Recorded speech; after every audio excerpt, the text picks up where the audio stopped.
സുഗമോദേവി സീരിയലിൻ്റെ ഏറ്റവും പുതിയ റിവ്യൂയിലേക്ക് എല്ലാ കൂട്ടുകാർക്കും സ്വാഗതം. ബെല്ലെ അറിയിക്കാതെ ഋഷിയെ അറിയിക്കാതെ ബെല്ലയും എന്തൊക്കെയോ നേടി എന്നുള്ള അഹങ്കാരത്തിൽ നിൽക്കുന്ന സമയത്ത് തൻ്റെ കൂട്ടാളികളുടെ കയ്യിൽ നന്ദനില്ലെന്നുള്ള ആ ഒരു ഞെട്ടിക്കുന്ന സത്യം അറിഞ്ഞ് രണ്ട് കൂട്ടരും ആകെ ഷോക്കാകുന്നുണ്ട്.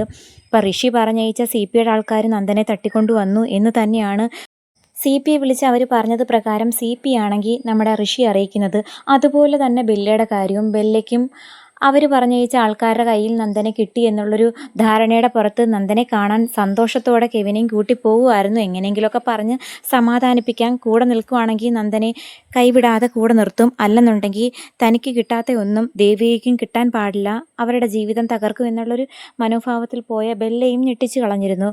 ഇതിനിടയ്ക്ക് നമ്മുടെ CP അരുന്ധതി അറിയിക്കാതെ രഹസ്യമായി ഋഷിക്ക് വേണ്ടിയിട്ട് നന്ദനെ തട്ടിക്കൊണ്ടു പോകുന്നു എന്നുള്ളൊരു വാർത്ത അറിഞ്ഞതിന് ശേഷം നമ്മുടെ അരുന്ധതി CPയെ വിലക്കിയതായിരിക്കുമെന്നാണ് തോന്നുന്നത്. കാരണം എന്തായാലും ഒന്നിന് പിറകെ ഒന്നായിട്ട് പ്രശ്നങ്ങൾ. ഋഷിയുടെ പ്രതികാര മനോഭാവം ഒരു വിധത്തിൽ വിട്ടുമാറുന്നില്ല.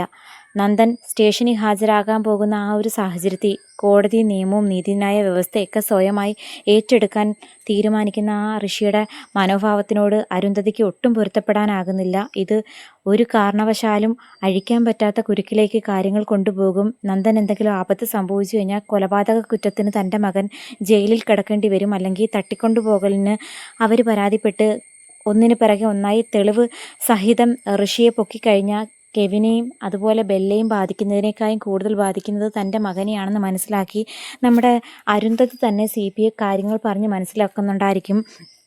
പ്രതികാര മനോഭാവത്തിൽ ഋഷി പറയുന്ന കാര്യങ്ങൾക്കൊന്നും CP ആയിട്ട് കൂട്ടു നിൽക്കരുത്. എങ്ങനെയെങ്കിലും മറ്റാരും അറിയാതെ ദേവിക വഴി നമുക്ക് ഈ പ്രശ്നം എങ്ങനെയെങ്കിലും കോംപ്രമൈസ് ചെയ്യിക്കാം.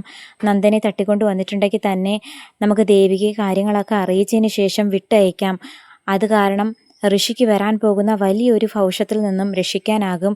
ഇപ്പോൾ CP ഋഷിക്ക് കൂടെ നിൽക്കുകയാണെന്നുണ്ടെങ്കിൽ ഋഷിയുടെ ഭാവിയെ തന്നെ അത് ബാധിക്കും. ഋഷിയുടെ നന്മ ആഗ്രഹിക്കുന്നേ എന്നുണ്ടെങ്കിൽ CP ഞാൻ പറയുന്നത് കേട്ട് കൂടെ നിൽക്കണമെന്ന് പറയുന്നത് പ്രകാരം നമ്മുടെ അരുന്ധതിക്കൊത്ത് CPയും കൂടെ നിൽക്കുന്നുണ്ട്. തൽക്കാലം ഋഷിയുടെ ദേഷ്യത്തിന് നമുക്ക് എന്തെങ്കിലും പറഞ്ഞ് സമാധാനിപ്പിക്കാം. പക്ഷേ ദേവിക വിചാരിച്ചാൽ മാത്രമേ ഈ പ്രശ്നങ്ങൾ അവസാനിപ്പിക്കാൻ പറ്റുള്ളൂ. അങ്ങനെ വളരെ രഹസ്യമായിട്ട് ദേവികയോട് കാര്യങ്ങളെല്ലാം അരുന്ധതി തുറന്നു പറയുന്നുണ്ട്. അപ്പം ദേവികയാണെങ്കിൽ എന്ത് പറഞ്ഞാലും ഋഷിയെയും അതുപോലെ അരുന്ധതിയെയും നിയമത്തിന് മുമ്പിലും അല്ലെങ്കിൽ ചന്ദ്രോത്ത് വീട്ടിൻ്റെ മുമ്പിലാകട്ടെ കുറ്റപ്പെടുത്താനോ ഒറ്റപ്പെടുത്താനോ ആഗ്രഹിക്കുന്നില്ല. തങ്ങൾക്ക് ജോലി തന്നു എന്ന് മാത്രമല്ല, പ്രഭാവതി ആൻറ്റി അരുന്ധതിയോട് ചെയ്ത ക്രൂരതയ്ക്ക് പ്രതികാരം എന്നോണം ചെയ്യുന്ന ഈ കാര്യങ്ങൾക്ക് ഒരു വിധത്തിൽ അല്ലെങ്കിൽ മറ്റൊരു വിധത്തിൽ അവരെ കുറ്റം പറയാനും പറ്റില്ലെന്ന് വ്യക്തമായിട്ടും നമ്മുടെ ദേവിയേക്കും അറിയാം. അതുകൊണ്ട് തന്നെ അരുന്ധതിയുടെയും മകൻ്റെയും ഈ തെറ്റ് ക്ഷമിച്ച് നന്ദനെ ഈ ഒരു കുരുക്കിൽ നിന്നും അതുപോലെ ഋഷിയെയും ആപത്തൊന്നും കൂടാതെ രക്ഷപ്പെടുത്തണം. മാത്രമല്ല കൂടെ കൂടിയിരിക്കുന്ന ബെല്ല, കെവിൻ എന്ന് പറയുന്ന ആ രണ്ട് ശത്രുക്കൾ, അതുപോലെ തന്നെ അവർ ചെയ്യുന്ന എല്ലാ തെറ്റുകൾക്കും കൂട്ടു നിൽക്കുന്ന DYSP എന്ന് പറയുന്ന ആ മനുഷ്യനെയും നിയമത്തിൻ്റെ മുമ്പിൽ തന്നെ പൂട്ടണം എന്ന് ദേവികയും വിചാരിക്കുന്നു. എന്തൊക്കെ പറഞ്ഞാലും അരുന്ധതിക്കും അതേ മനോഭാവം തന്നെയാണ്. മകനെ പോലെ തന്നെയാണ് നന്ദനെയും അതുപോലെ മകളെപ്പോലെ ദേവികയും കണക്കാക്കുന്ന ഈ സാഹചര്യത്തിൽ നന്ദനൊരാപത്ത് സംഭവിക്കുന്നത്, അതായത് സ്വന്തം മകളുടെ ഭർത്താവിന് ഒരു ആപത്ത് സംഭവിക്കുന്നത് ഏതൊരമ്മയ്ക്കും സഹിക്കാൻ പറ്റില്ലല്ലോ. അതുകൊണ്ട് ഋഷിയുടെ ഈ ഒരു പ്രതികാരത്തിനോടൊന്നും അരുന്ധതിക്ക് ഒരിക്കലും കൂട്ടു നിൽക്കാൻ പറ്റില്ല.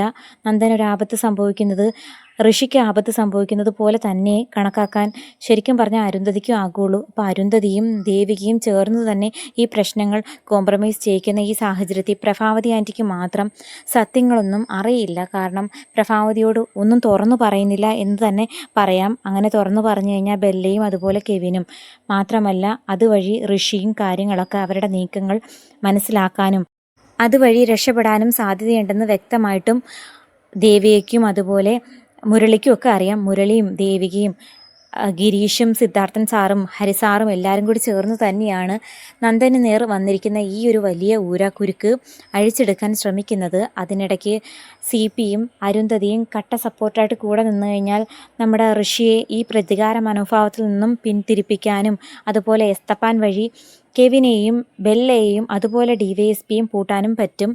എന്തായാലും ഭാർഗവിയും എസ്തപ്പാനും ചേർന്ന് നമ്മുടെ ബെല്ലയ്ക്കും കെവിനും സ്വാർത്ഥ താല്പര്യങ്ങൾക്ക് വേണ്ടി കൂട്ടുനിന്ന DYSP, അതായത് ദേവിക വളരെ ഒരു പാവപ്പെട്ട പെൺകുട്ടിയാണ്. മാത്രമല്ല MLA ആയ ഈ സാഹചര്യത്തിൽ നന്ദൻ വഴി, അതായത് ദേവികയുടെ ഭർത്താവ് വഴി തങ്ങൾ നേടിയെടുക്കാൻ ആഗ്രഹിച്ച എല്ലാ കാര്യങ്ങളും നേടിയെടുക്കാൻ സാധിക്കും.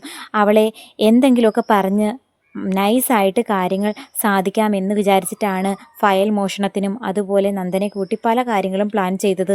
അതൊന്നും നടന്നില്ലെന്ന് മാത്രമല്ല, അതിന് കൂട്ടുനിന്നതിൻ്റെ പേര് എസ്തപ്പാൻ്റെയും ഭാർഗവിയുടെയൊക്കെ കയ്യിലെ ചൂടെന്താണെന്ന് ഇനി നമ്മുടെ ശത്രുപക്ഷം അറിയാൻ പോകുന്നതേ ഉള്ളൂ.